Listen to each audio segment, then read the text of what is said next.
নারায়ণগঞ্জে 4টি নদী শীতলক্ষ্যা, বালু, বুড়িগঙ্গা এবং মেঘনা নদীর আশেপাশে গড়ে ওঠা অসংখ্য শিল্প কারখানার দূষিত বর্জ্যে নষ্ট হচ্ছে নদীর পানি।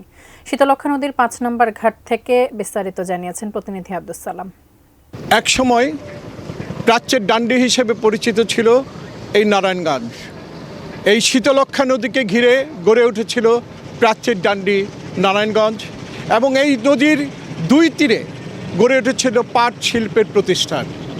কালের আবর্তে হারিয়ে যাচ্ছে এইসব পাট শিল্পের প্রতিষ্ঠান এবং এই নদীকে ঘিরে দখলবাজিত্ব চলছে এবং নদীর দুই ধারে এখন শিল্প কারখানা গড়ে উঠছে, যাদের বর্জ্যে এই নারায়ণগঞ্জের শীতলক্ষ্যা নদীর যে ঐতিহ্য ছিল পানির এবং সে পানি ব্যবহার উপযোগী ছিল, সেই পানি কিন্তু এখন ব্যবহার অনুপযোগী হয়ে পড়েছে।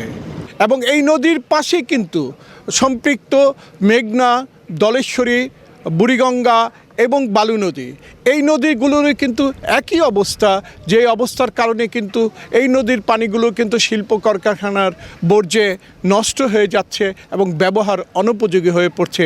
দূষণীয় পর্যায়ে চলে গেছে এই শীতলক্ষ্যা নদীর পানি।